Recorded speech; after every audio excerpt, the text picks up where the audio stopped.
Πρόγραμμα με τοποθέτηση προϊόντων.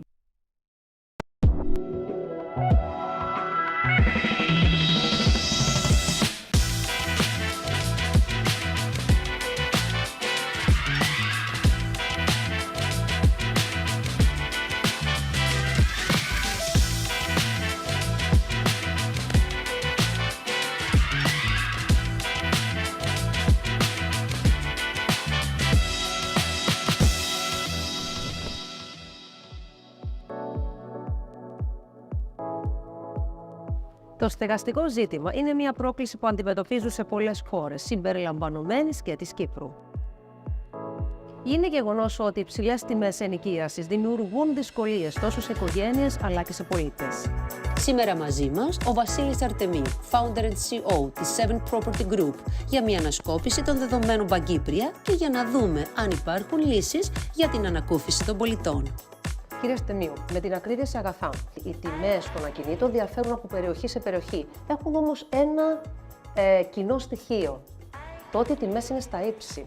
Εσείς πώς το ερμηνεύετε αυτό και πώς δικαιολογείτε όλη αυτή την αλλαγή που ήρθε τα τελευταία χρόνια στο real estate? Έχετε απόλυτο δίκαιο. Όντως, παρόλες τις αυξήσεις επιτοκίων και σε άλλα αγαθά, έχουν ανέβει πάρα πολύ και οι τιμές των ακινήτων, τόσο οι τιμές πώλησης όσο και οι τιμές ενοικίασης. Γεγονός που κάνει πολύ δύσκολο την απόκτηση κατοικίας, κυρίως σε νεαρά ζευγάρια. Αυτό είναι πάρα πολύ απλό. Ο νόμος της οικονομίας είναι η προσφορά και η ζήτηση. Υπάρχει πάρα πολύ μεγάλη ζήτηση σε αντίθεση με την προσφορά η οποία είναι χαμηλή και έτσι οι τιμές οδηγούνται προς τα ύψη. Αν σας ζητούσα να μου πείτε 4-5 πράγματα, οι κριτήρια που τα τελευταία χρόνια έπαιξαν καθοριστικό ρόλο στην αύξηση των τιμών. Εντάξει, πολύ βασικό είναι η ζήτηση από τους εξωγενείς παράγοντες. Δηλαδή, οι διάφορες κρίσεις που συμβαίνουν, για παράδειγμα, στο Λίβανο, στο Ισραήλ, στην Ουκρανία. Αυτοί είναι παράγοντες οι οποίοι έχουν φέρει άτομα από το εξωτερικό, τα οποία μεταστεγάζονται στην Κύπρο είτε ως μόνιμη κατοικία είτε ως χώρο εργασίας τους, γεγονός που αυξάνει τη ζήτηση. Η Κύπρος παραμένει πάντα ένας πολύ καλός προορισμός και το έχουμε δει πάρα πολλοί λεγόμενοι nomads λόγω της κατάστασης, κυρίως με τον κορονοϊό, δουλεύουν από το σπίτι. Για κάποιον το να φύγει από τη Γερμανία ή από την Πολωνία και να έρθει να δουλέψει στην Κύπρο με 320 μέρες ήλιο σε μια χώρα η οποία δεν έχει εγκληματικότητα και όλα αυτά, είναι ένας πολύ μεγάλος παράγοντας. Σίγουρα παίζει και μεγάλο ρόλο το ότι η Κύπρος πάντα αποτελεί έναν πόλο έξης για εταιρείες οι οποίες θέλουν να μεταστεγαστούν για φορολογικούς σκοπούς και είμαστε έναν κέντρο υπηρεσίας το οποίο προσφέρουμε πάρα πολλές υπηρεσίες σε πολύ υψηλά επίπεδα. Αυτοί είναι παράγοντες που επηρεάζουν την αύξηση της ζήτησης τα τελευταία χρόνια. Πάμε και στην αύξηση των τιμών στα ενοίκια. Θεωρείτε ότι οι ξένοι επενδυτές που ήρθαν τα τελευταία χρόνια στο νησί μας, είτε για να επενδύσουν, είτε σαν μόνιμοι να μείνουν στη χώρα μας, θεωρείτε ότι ήταν ένας πολύ σημαντικός αυτός λόγος όσο να αυξηθούν και τα ενοικία? Εννοείται ότι είναι σημαντικός γιατί τα εισοδηματικά κριτήρια πολλών ξένων που έρχονται στην Κύπρο διαφέρουν κατά πολύ από τους Κύπριους.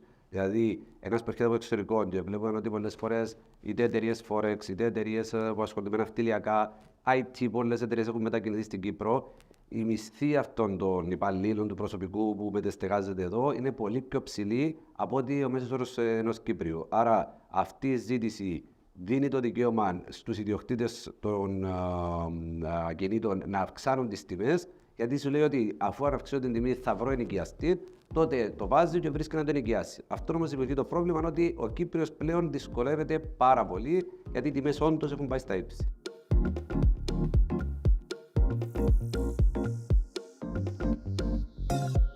Πώς απασχολεί την κυβέρνηση το ότι οι Κύπροι σήμερα δυσκολεύονται πάρα πολύ να ενοικιάσουν το δικό τους χώρο και ακόμα να επενδύσουν? Δηλαδή, πρέπει να λάβει κάποια μέτρα η κυβέρνηση όσο να βοηθήσουμε τον Κύπρο πολίτη?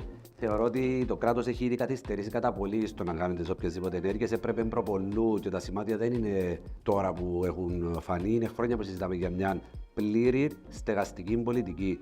Εγώ θα το πω και λίγο μια νούσιμη στεγαστική πολιτική, η οποία να έχει διάφορους παράγοντες, δηλαδή να δίνει κίνητρα σε νεαρά ζευγάρια, να δίνει τη βοήθεια που πρέπει σε νεαρά ζευγάρια, σε ευπαθείς οικογένειες, να εκμεταλλευτούμε κρατική υγιεινή, η οποία είναι εκεί αναξιοποιητή, η οποία θα μπορούσε να χρησιμοποιηθεί, να δοθούν κίνητρα σε εργολάβους οικοδομών ώστε να αναπτύξουν περισσότερο συντελεστή δόμησης, υποχρεώνοντας τους να πουλούν πιο φτηνά ή να ενοικιάζουν πιο φτηνά, και ένα σωρό άλλα πράγματα που πρέπει να μπουν σε μια ενιαία στεγαστική πολιτική. Γιατί πραγματικά, όντως, το ζούμε καθημερινά. Είναι πάρα πολύ δύσκολο, κυρίως ξαναλέω για τα νεαρά ζευγάρια, να αποκτήσουν τη δική τους κατοικία, για ένα φοιτητή να πάει να νοικιάσει ένα διαμέρισμα για να μείνει για τα φοιτητικά του χρόνια και ούτω καθεξής. Το ενοίκιο διαφέρει από πόλη σε πόλη. Βέβαια, να πούμε ότι η Λεμεσός είναι η πόλη η οποία συζητιέται εδώ και αρκετά χρόνια για την αύξηση των τιμών και στο ενοίκιο και στην αγορά. Θέλουμε να μας σχολιάσει στην κάθε πόλη ξεχωριστά με τα δεδομένα του σήμερα. Πολύ σωστό το ίδιο, Χριστίνα μου, η Λεμεσός, εγώ τώρα πολλές φορές είναι εκτός Κύπρου. Δηλαδή, οι τιμές τόσο στα ενοίκια όσο και στις τιμές πώλησης είναι εξωπραγματικές για τα κυπριακά δεδομένα. Και το παράδοξο είναι ότι παρουσιάζεται και τη μεγαλύτερη αύξηση των τελευταίων ένα χρόνο στην αύξηση των τιμών των ενοικίων. Άρα η Λεμεσός, λόγω του αυτά που έχουμε πει, υπάρχουν εκεί πάρα πολλές εταιρείες Forex, ναυτιλιακές εταιρείες, εταιρείες που έχουν σχέση με φορολογίες, δικηγορικά γραφεία, τα οποία αυξάνουν κατά πολύ τη ζήτηση και έτσι οι τιμές βρίσκονται στα ύψη.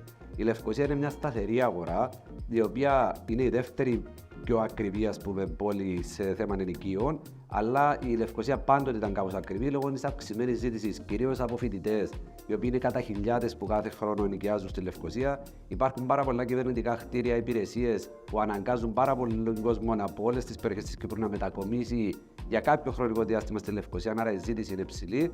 Η περιοχή της Πάφου είναι μια περιοχή η οποία η αγορά της είναι από ξένους. Οι Κύπροι ακόμη στην Πάφο δεν έχουν κάνει τόσο μεγάλη στροφή στα ενοικιά. Υπάρχει και στη Λάρνακα μια αύξηση η οποία δεν είναι τόσο μεγάλη όσο είναι η Λεμεσός και η Λευκοσία στις τιμές. Και μετά έχουμε την περιοχή Αμοχώστου, όπου η περιοχή Αμοχώστου δεν υπάρχουν πάρα πολλή ζήτηση όσον αφορά το ενοίκιο, γιατί τα περισσότερα που έχουμε στην περιοχή εκεί ενοικιάζονται οπότε με short term, βραχυπρόθεσμες ενοικιάσεις και είναι εποχιακές. Άρα η πιο ακριβή πόλη σίγουρα είναι η Λεμεσός, ακολουθεί η Λευκοσία, μετά έρχεται η Λάρνακα, η Πάφος και μετά η Αμόχωστο.